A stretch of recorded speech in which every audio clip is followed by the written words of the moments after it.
The concept of franchising is basically to help somebody to invest into a brand and make money out of that brand.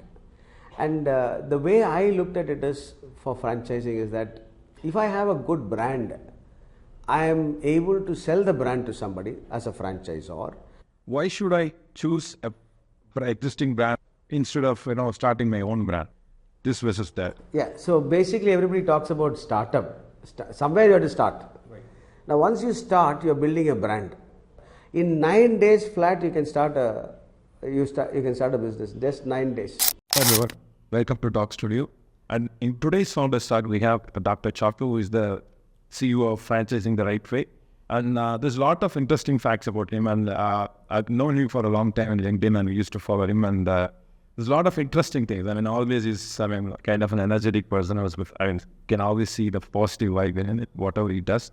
And there's a lot of interesting. Let's get into the talk. Welcome, sir. Welcome to the studio. Thank you very much, Sam, for inviting me. You have been following me and I have been following you, and finally we happened to see each other. Wonderful to be in your studio. Talk. Yeah. Great to be here, sir.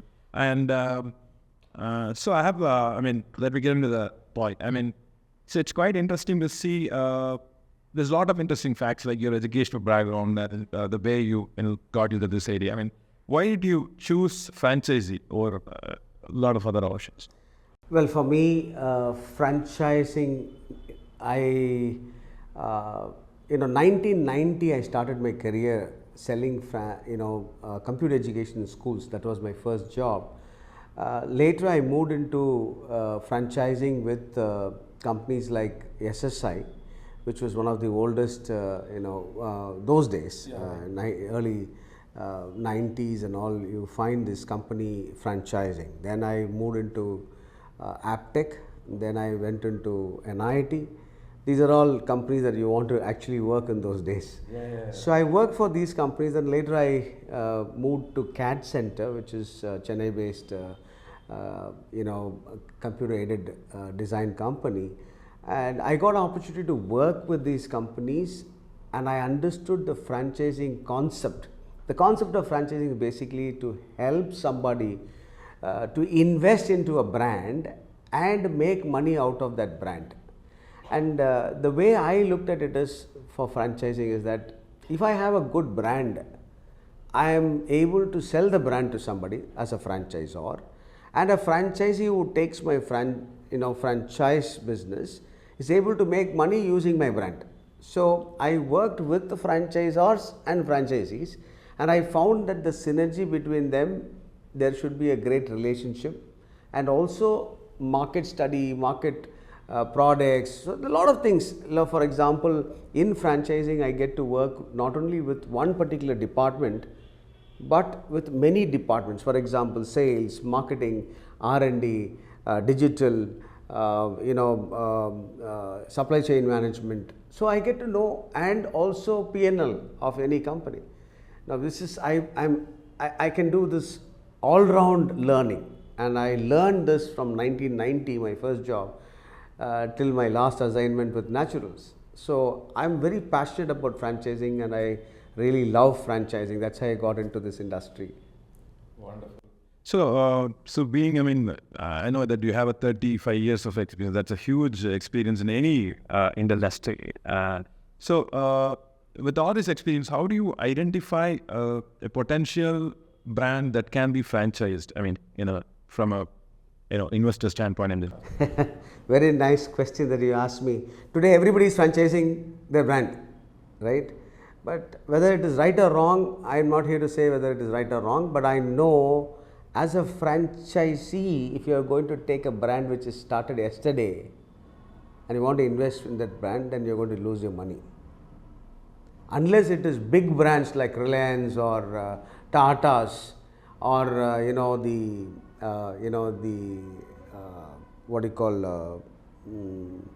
Mahindra's, the big brands of India, then it is easy for you to. But a chai wala, suddenly starting one chai shop, and then he wants a franchise. He has not even seen one cycle of his business, but then he franchises. That's exactly what is happening in the market today, which is very funny.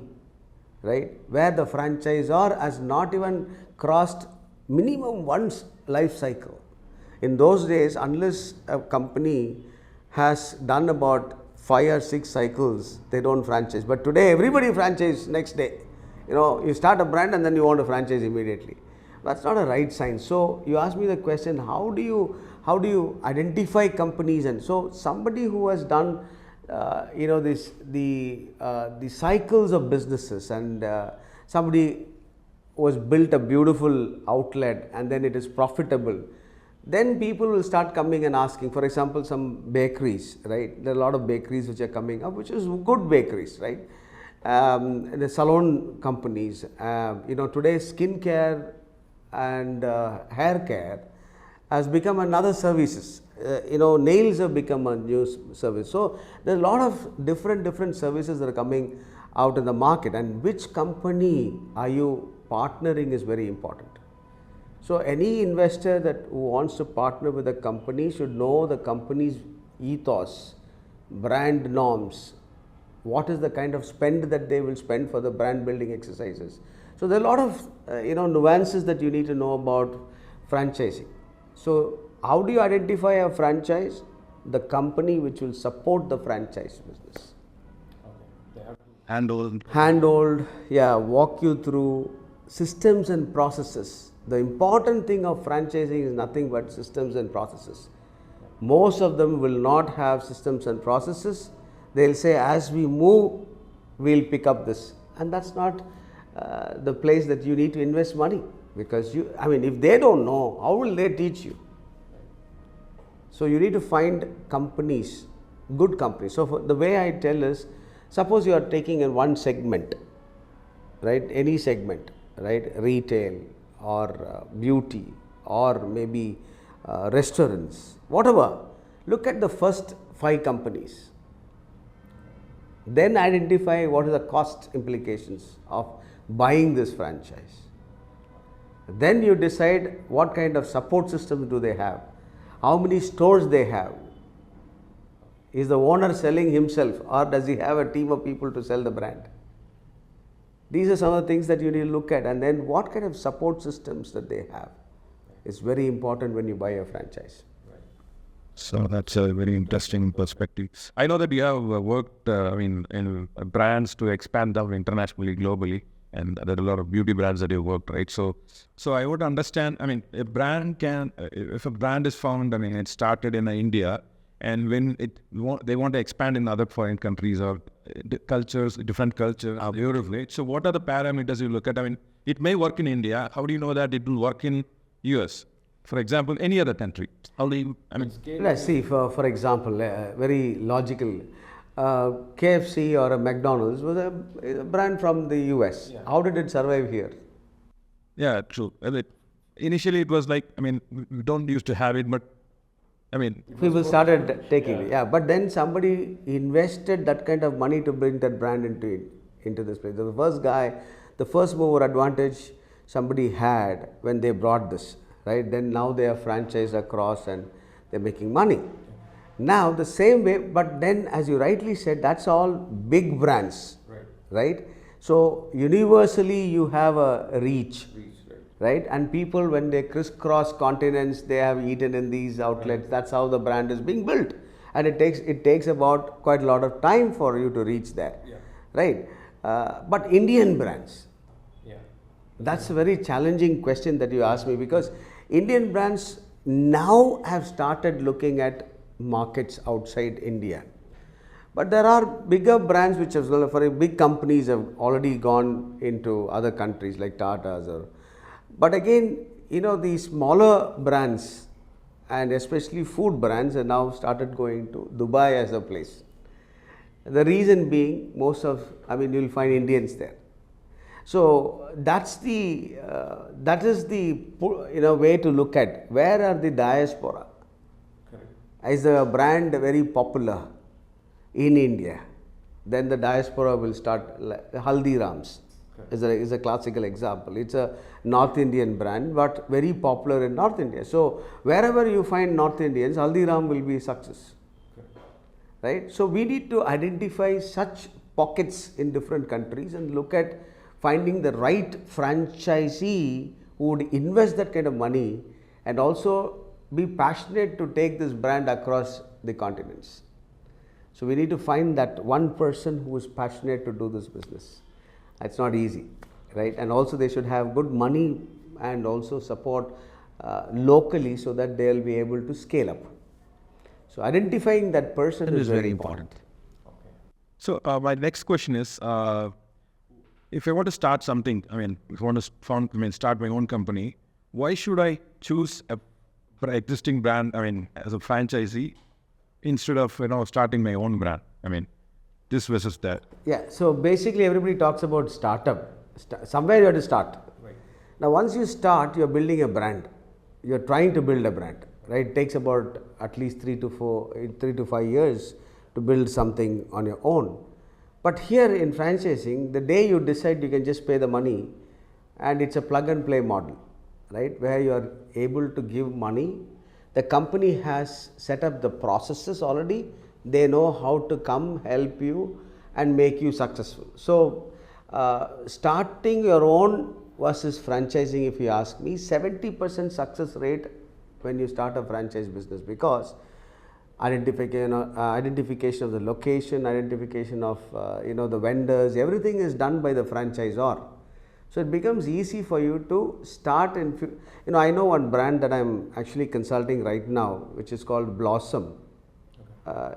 In 9 days flat, you can start a business. Just 9 days. The lowest number of days that they helped a franchise to start a business is 9 days.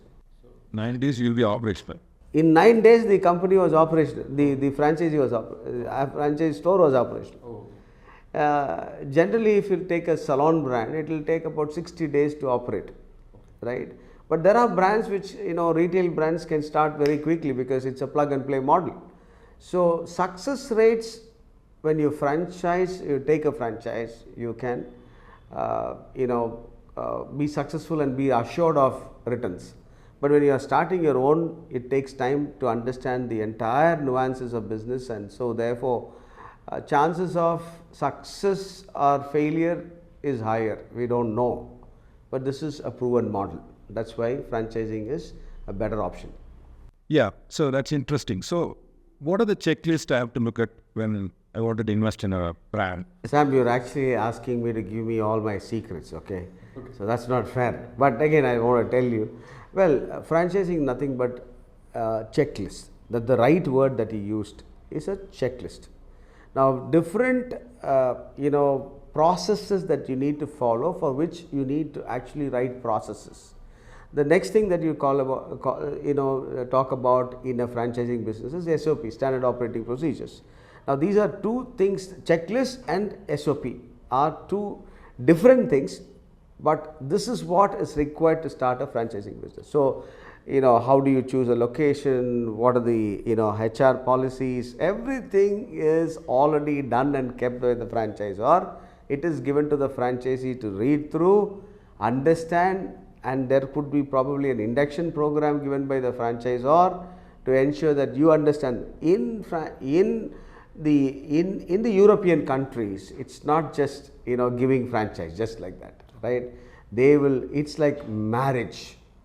Right? You are talking to a girl, you are dating her, you are liking each other, after which they will tell you, this is how I behave, everything is told. Then they'll give you non-disclosure documentation, NDA, that they'll give you, then disclosure document that they'll give you, to ensure that you study all these things. Then you are getting into an informed decision. But in India, this doesn't happen, right? We are only cautious about getting the money from the other guy. But this is actually the process. No company is able to follow an Indian market, because, I won't say no company. There are companies which are following, but 90% of the companies don't follow these things because they are in a hurry to sign up people and they want to start their business. Right? But that's not franchising. Franchising should be clear. What are you getting into? You should know. It's not just because a brand has become big and you are actually seeking their mercy to start a business. But then once you get into the brand, you will know there is so many other things which are hidden into the whole thing, right? So we need to have disclosure documents which will tell exactly how the company functions. So once you know all these things, then you can franchise. As you rightly said, checklist, SOP. These are two words which are used synonymously in a franchising business. Yeah, it's very, there's a lot of insight that you're bringing in here. I see that you could, you could help a lot of, different brands from different domains to, get into their franchisee model. And is that because you have a lot of degrees? Because I saw your profile that you have got some 6 degrees and PhD. And how does it happen? Actually, it's not easy to do. Someone, at any point that it's very difficult to do in such, academy. Yeah, there's a truth behind this. Okay. Not many know about it, but then since you asked me, I want to tell you. I actually failed in 12th mathematics. So that was a very painful period. In those days, if you're a failure, you're looked at very cheaply, right? And everybody surrounding you would ask you, oh, you failed, your son has failed. And I felt so insulted by some of the people. I never thought I would fail because I was a good student, but I also was a sports person. So maybe somewhere, and math, maybe I didn't know how I failed, but then I took it up. I did my BSc mathematics just to prove a point that I can do math, which was not required, but to prove a point to my dad and also the society around me, I took BSc mathematics. Now when I took BSc mathematics, I get into sales to do my first job was a computer teacher. From being a computer teacher to then I moved on to sales because I never liked teaching computer sciences because you're stuck in the same class, students come and go, but you still remain the same class, right? If you are teaching 5th B, you have to. Yeah. So I felt like you got to say same, wooden, desks and the same chair that I'm going to sit, and it's monotonous and it's going to be boring. And that's when I said, no, this is not my cup of tea, and I moved into sales and marketing. And when I moved into sales and marketing, I learned a lot of sales techniques. Then I don't have a degree. That's when my interest started coming up, and then after 10 years of my basic education, I took up MMM, Master of Marketing Management from Pondicherry University. It was very interesting, and I finished that course in distinction, and that really challenged me, saying that, hey, you can study well. After 10 years of a break, you come back. So 2000 I started studying again after 90, and then I picked up. So then I realized that if I have to be in franchising, I need to acquire some skills. For example, I chose another course called advertising and MA in advertising and public relationship, because being in franchising, it's relationship that very much is important. So I searched for a course where I can learn advertising and also learn relationship. So I joined a PR course, MA Advertising and PR in Madurai Kamaraj University, and that was an interesting phase. So I learned this and I finished this course in just 2 years. So motivation to study, because of the failure that I had earlier, started picking up, and I decided to actually do courses relevant to my subject or my work related. So that has started helping me. So I joined NIS, National Institute of Sales.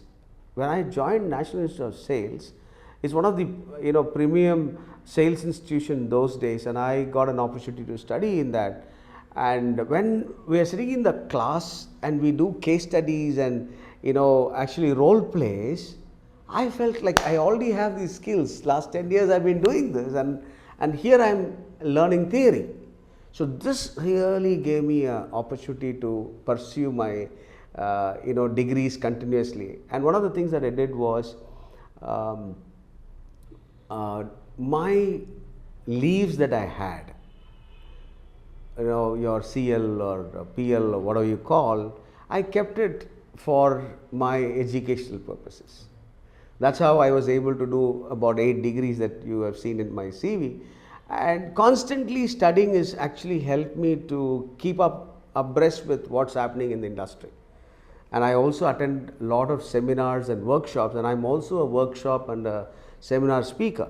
Today, what I'm doing, the degree, the PhD in franchise management, is something which I myself went up to somebody asking, professors, would you guide me? And that time nobody was there to take me in. But then my guide, Dr. Pon Ramalingam, who was the registrar of Hindustan University in Chennai, said, I will take you up because you are a professional.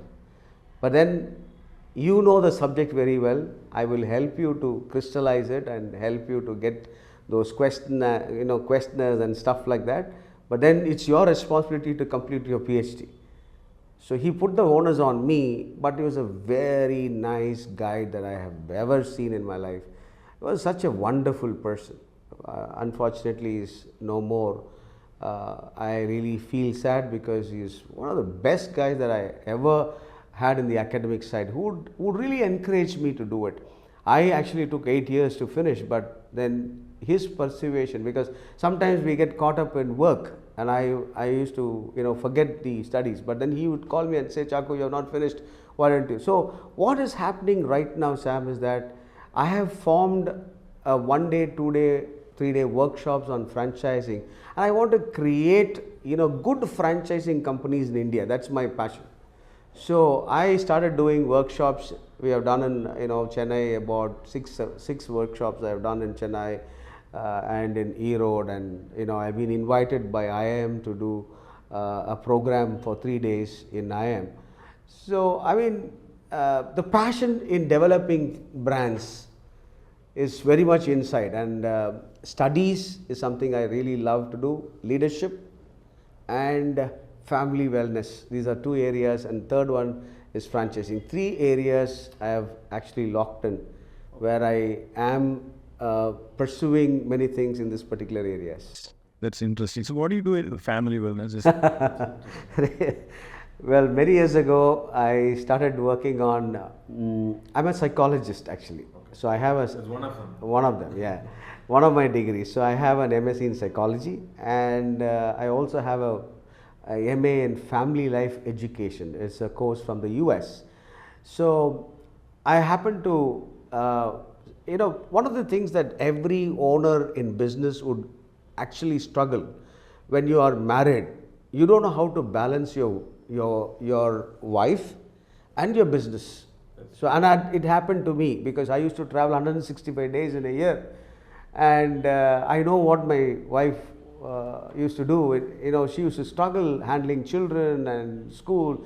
So I mean, as men, when you are actually in your 30, 35 and 40, you are actually trying to be significant, right? You want to reach a position in your work, and for men it's basically work, right? So I know the struggles that we had gone through, and that's when I started discovering, why do we have conflicts in marriages? And I started studying this little more deeper and realized that I will become a relationship coach. So while working, I also started counseling people, right? Basically premarital, postmarital and sexual counseling. These are 3 things, and the 4th one is career counseling. These are 4 things that I do actually, which is not known to the market. Basically everybody thinks that I'm a franchise consultant or a guru or whatever they call, because of my professional life. But then there's another life that I really enjoy. So there are 2 major companies in India that I work with, which is MRF. I actually do family wellness program for them. About 419 couples we have worked with, and this is basically productivity enhancement program. So when a person goes through this particular when a couple goes through, so this company has invested money into this particular area to ensure that productivity of the company increases, because stress in handling family causes a lot of absenteeism at workplace. Because if you're not able to handle your family, then you take 2 to 3 days leave, and because of which productivity gets affected. Now this company invested a lot of money in bringing their employees together to make sure that this knowledge is actually shared. That's why I did my MA in family life education. So I'm also an educator. My wife and I are family educators. So we are very passionate to go and teach this to companies where we have been hired. So we also work with a cement company at this point of time, and they have started investing into their employees, and we have seen some tremendous amount of change after this program. So my interest is basically to help families live a happy married life. I see there is a connection, you're helping people to build business, and also you are supporting them psychologically to sustain their business. Absolutely, because it's a very valid thing that there's a connection, because as entrepreneurs, the heart of an entrepreneur is only known to an entrepreneur. Yeah, definitely. Right? Your spouse may not understand the struggles and in Indian context, it's actually told, don't tell everything to your wife, right? She doesn't need to know. You keep her happy. She is not happy because she really wants to know what's happening in your life. You have taken so many crores of loans. Suddenly you pass this world, everything comes on to her, and she says, I never asked for this. So how do you intertwine this whole thing and make her? It's a beautiful thing. So I also coach business owners one-on-one. I'm a relationship coach. I've been trained to be a coach, and I coach people on how to handle conflicts and help them to have a wonderful life. So I do one-day training, one-day programs, and two-day workshops in organizations that will help you to take your organization. It's ROI driven, right? Where you can really see transformation in families, and because of which absenteeism will come down. People will be very enthusiastic to come back to work because most of his problems have been told to the wife or to the husband, and hence they are more able to handle the. That's a wonderful service. It's very important. If a country wants to blossom, the entrepreneurs needs to be, they need to focus on what they're doing, right? So this is something that will really help them. Wonderful. Yes. Okay. So it's great talking to you. So out of all these experience, you have a huge experience, huge academic background. So out of this, is there what do you want to tell a budding entrepreneur or a startup founder, if you have one liner of what they should take away from this conversation? Do something which is very passionate to your heart, number one, so that you give your 100% into that, number one. Number two is drive sales and marketing. Most of the entrepreneurs are very good in creating that product, right? Most of them, what they'll do, we're very good and, sir, my product is the best, but then who knows about it?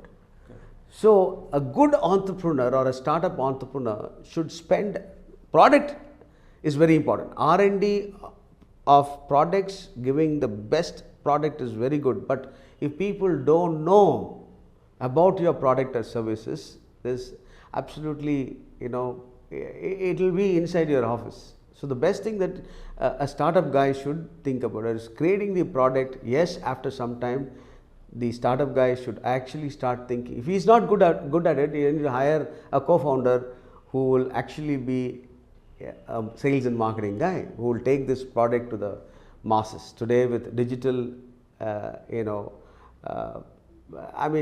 products can just go like that, right? With reels and with stories and Insta stories and LinkedIn, whatever you call. Today we are sitting because of LinkedIn, right? Correct. Otherwise we would not have been able to meet up like this. So using avenues to grow your business is what I would recommend. And also look at your P&L closely. Very important. Very important. Now, some of them are passionate. The number of people they hire. Why do you hire people? Is there a need? How stringently can you work with the bootstrapped, money that you have, and then build on valuation, stuff like that, and increase your productivity. Go into sales and marketing. Right, marketing is very important to a company. That's one advice that I would like to give to any startup company. Most startups fail because of poor marketing. Even though they have a great product, they're not able to sell. So find people who are passionate to sell. Identify agencies that could take your brand to the next level. So from this conversation, I really got an understanding of what you're doing. It's like you're helping people to build business, and you're also supporting their life. It's very two integral part of anyone's life. So it's wonderful talking to you. Thank you very much for inviting me to your studio. And this is great because LinkedIn helped us to connect, and we are so happy that we are doing this podcast for each one of you listening to us. Thank you very much. Thank you so much.